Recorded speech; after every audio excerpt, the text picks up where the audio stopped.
Hello everyone, I hope you are doing well. With the release of Tales of Exilia Remastered, I thought I would do some content for the game. While this is an entry in the series that I don't appreciate much, Exilia does have some interesting systems that deserve to be talked about a bit more. So today, I want to introduce you to one of my favorite design choices from the game, the Status Aimant system. And we will see that it is much deeper than one could think at first glance.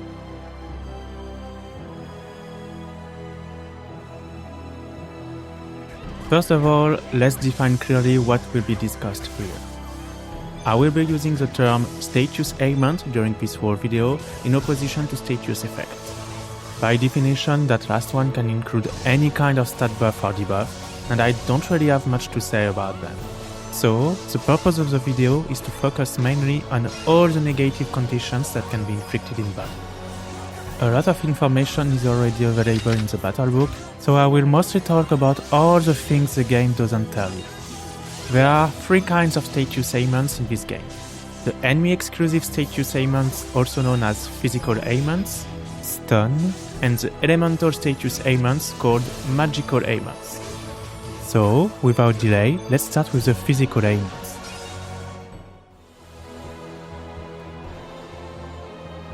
Physical status aimants are aimants that can only be inflicted by enemies. Their specificity is that they don't disappear after some time, nor at the end of a battle, making them particularly dangerous in some situations. To get rid of them, you will need to use an item like a Panacea bottle or a spell like Recover. There is a total of 6 physical status aimants.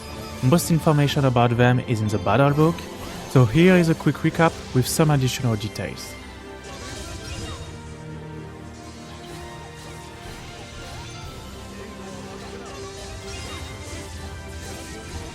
Those status aimants are quite straightforward. However, I would like to point out one additional information about Petrified. Since your characters can't do anything when petrified, having all your party members afflicted by this aimant will result in a game over.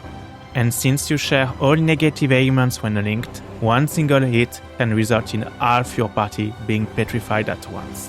You can't even swap the petrified character out of your party, so be extra cautious with this one and don't hesitate to use an item to cure your characters.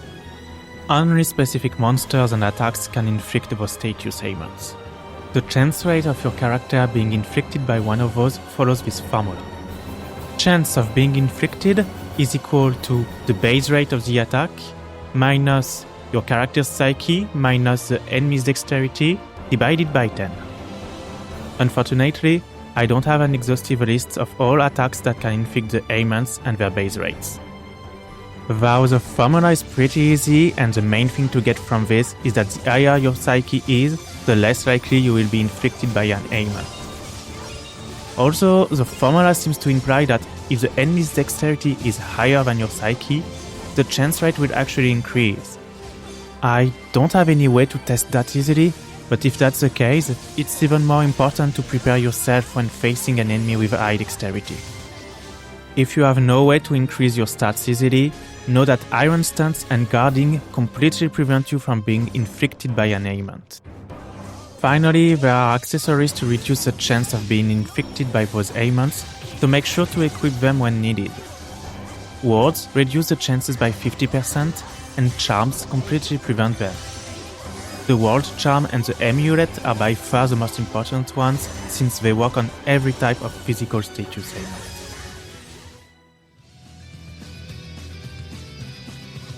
Stun is a status aimant that can be inflicted by both your party and your foes. When a character or an enemy is stunned, they can't act for a few seconds. The aimant automatically disappears when the stunned enemy or character is hit. If you are linked, your partner can also automatically help you recover from the aimant. Just like for physical aimants, you can reduce the chance of being stunned by equipping some accessories. The stun bracelet reduces the chances by 50%, and the stun talisman completely prevents it. However, if your controlled character is stunned, there is also another hidden way to lower the duration of the aimant, by mashing your controller. For every 30 buttons pressed, the duration of stun will be lowered by 0.5 seconds.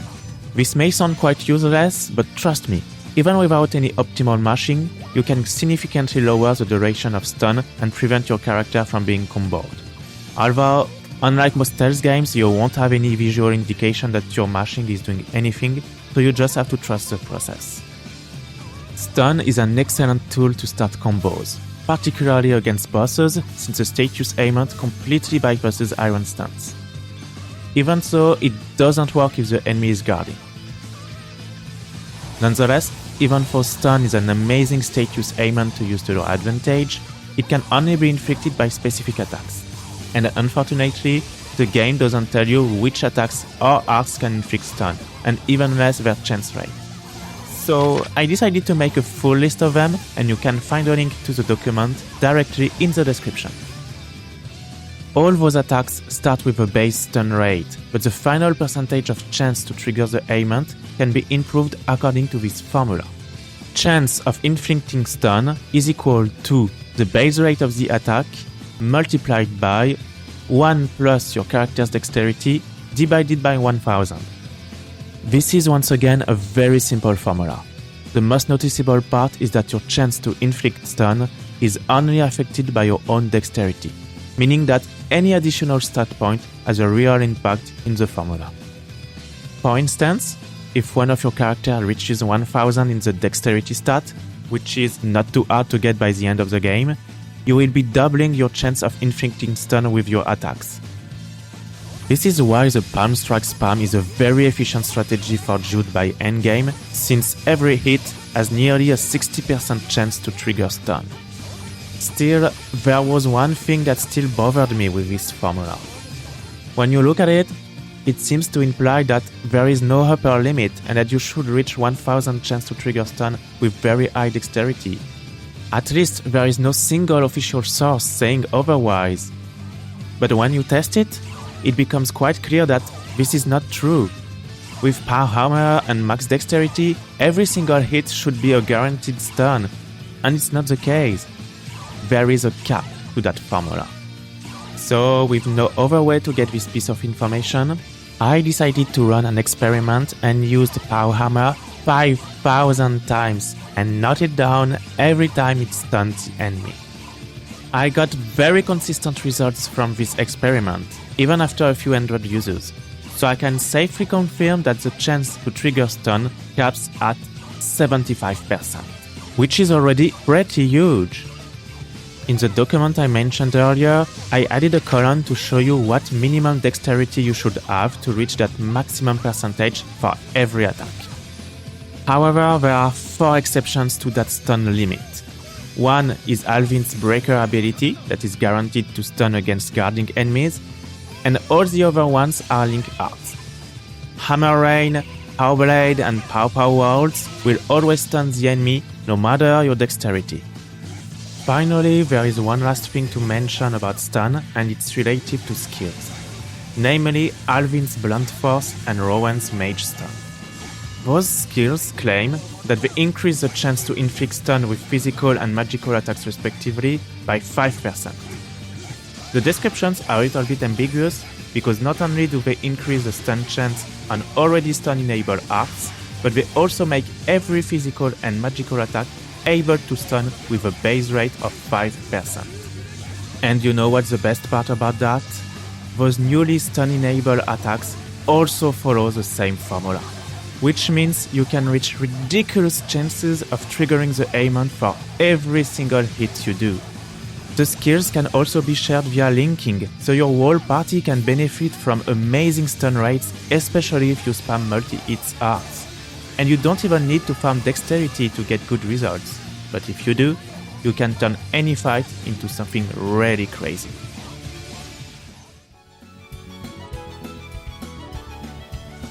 Let's get into the main topic of this video, which is the magical status ailments. Unlike physical status ailments, these ailments can be inflicted by both your party and the enemies. They also disappear after some time or at the end of a battle. There are 6 of those status ailments, and each of them is tied to an element. Repeatedly using attacks of a specific element will trigger the associated status ailment. Those status ailments are already explained in the battle book, So once again, I will display a quick recap with some additional information.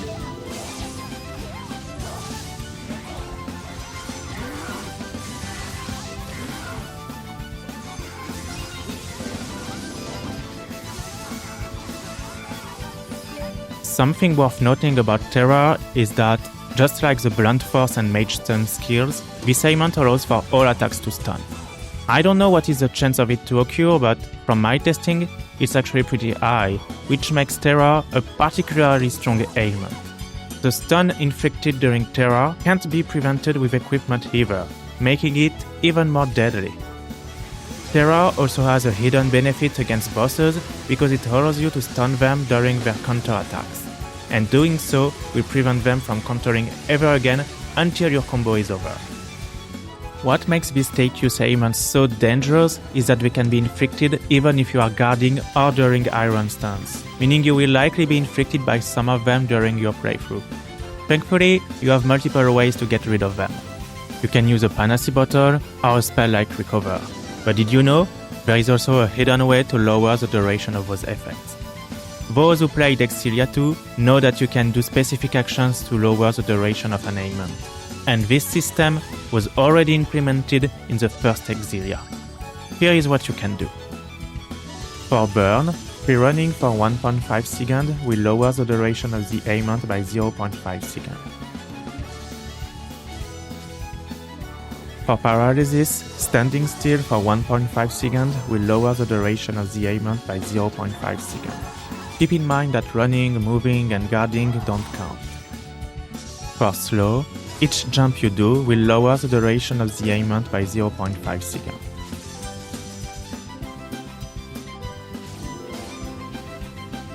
For Weak, guarding for 2 seconds will lower the duration of the ailment by 0.5 seconds.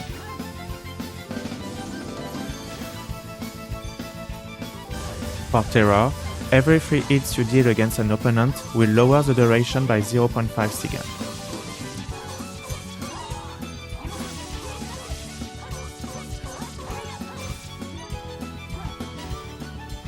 This heavily favors quick multi-hit attacks, so don't be scared to spam them.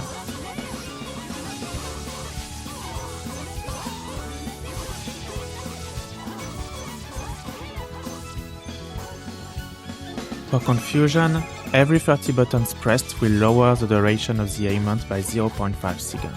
It's exactly the same as for Stun.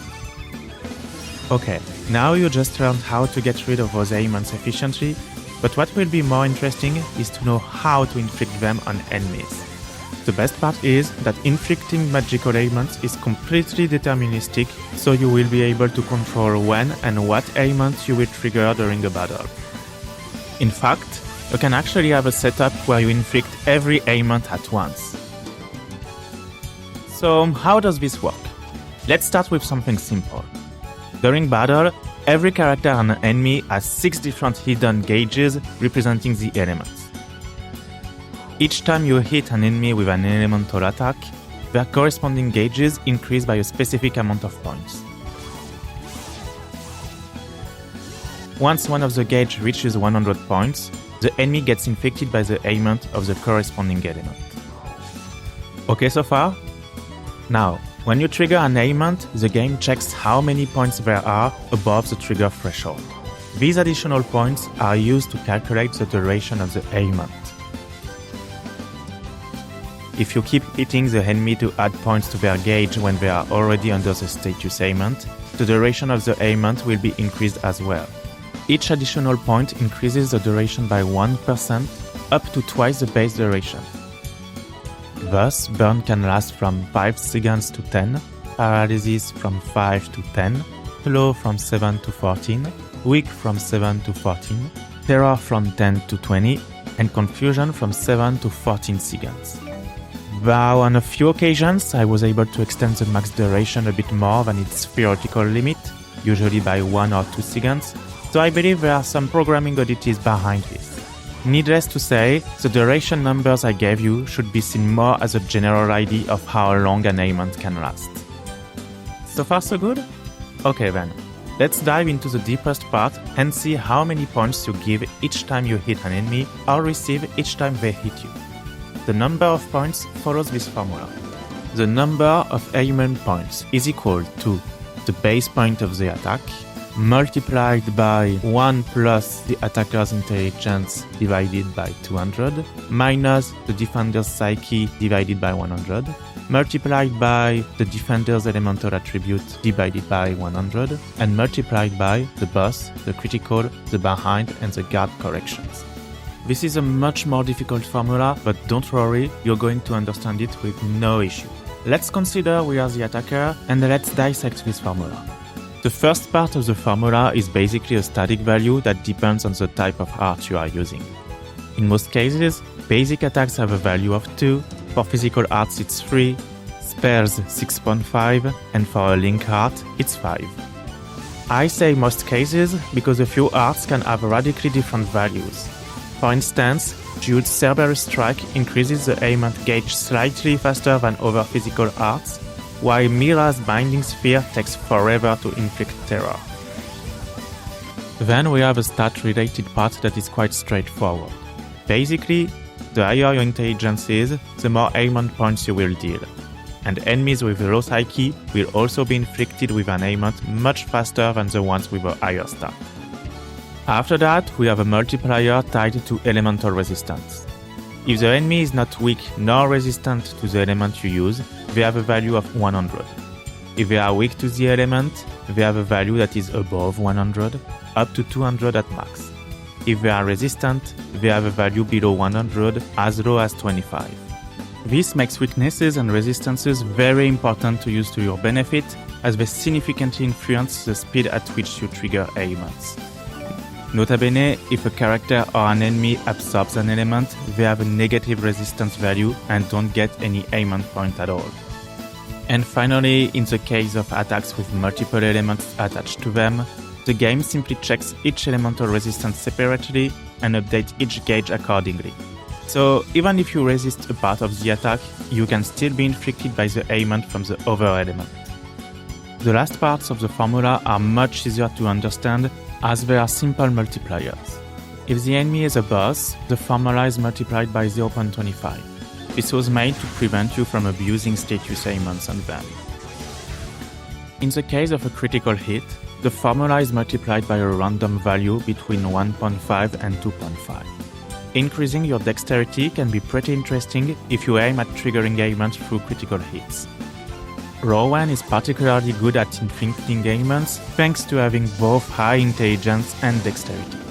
If you hit an enemy from behind, the formula is multiplied by a random value between 1.3 and 1.5. This part of the formula favors an inking and your partner, since they will likely try to get behind the enemy. A good strategy could be to set your partner to be your primary aimant dealer, so make sure to keep this one in mind. And finally, if the enemy is guarding the hit, the formula is multiplied by 0.25. Remember that elemental status effects can still be triggered if someone is guarding, so you are never truly safe when taking hits. And this works exactly the same way for Magic Guard. So, what can you get from this formula? As you probably understood, link arts and spells increase the aimant gauges much faster than other arts. For since the formula applies on every hit, it also favors multi-hit attacks, so spells that deal a lot of hits are by far the most efficient at triggering aimants. The other things you can do to trigger status aimants faster are increase your intelligence, increase your dexterity, hit weaknesses, and attack from behind. Also, basic attacks and some physical arts can take the element from your equipped weapon, so you can abuse weaknesses even more this way. On the contrary, since the formula also applies when an enemy hits you, you can guard, increase your psyche, and most importantly, equip items and skills that increase your elemental resistance. Since there was no documentation detailing how much resistance you get from each piece of equipment, I decided to make one, and it's once again available in the description. Talking about equipment, there are rings that directly increase your substats too, so those can be pretty efficient for dealing with status ailments. And if you want to completely prevent magical ailments, you will have to equip a Chronos symbol, as it is the only accessory able to do that. It also prevents physical ailments, so it's really worth equipping. Another thing to take into account is, while the status ailments disappear at the end of a battle, the ailment points of your characters don't. If you are in a long dungeon where enemies cast a lot of spells, you will more than likely be inflicted by an ailment after a few battles. So in these cases, it may be worth investing some money on those accessories. You can also remove the accumulated ailment points by resting at the inn. And finally, there are skills that allow you to trigger magical ailments even without attacking. Mira's Temptation skill has a 20% chance to inflict confusion on the targeted enemy when you taunt. And this skill does not have any impact on the ailment points already accumulated. Now you understand how this formula works and all the intricacies of the system. But what I really wanted to show you is how you can accurately determine when you are going to trigger a status ailment. Let's check the formula again with an example. My Mira has 1196 intelligence and the enemy has 72 psyche. Windblade is a physical wind elemental art. The enemy has 100 resistance to the element. So, according to the formula, I get 20.2 points for each hit and you will only need 5 of them to trigger paralysis. Let's check that together. 1, 2, 3, 4, and 5. And there you have it! You can use this to your advantage if you want to trigger specific ailments for difficult encounters. But I know what you're going to tell me. Muk, this is not playing Tales anymore. This is fucking mathematics and I hate it. I don't want to spend my time calculating all of this. Well, don't worry because I thought about that and I have a gift for you. Behold, the ultimate calculator. This is a document I did and that you can download for personal use. You can find it in the description. This document will do all the calculations for you. All you have to do is enter the initial variables, the difficulty mode, the intelligence of your character, the attack type you are using, its element, and optionally the other modifiers. Once you do that, you will know exactly how many points you are doing per hit on every single enemy in the game. Not only that, but you will also see exactly how many hits you need to reach the 100 points threshold to trigger the ailment. And that's not all. For enemies where your intelligence is probably too low to deal any ailment point, the sheet is able to calculate how much intelligence you need for your attacks to deal at least one single point. With this document at your disposal, you have everything you need to optimize inflicting status ailments and turn them to your advantage during battles.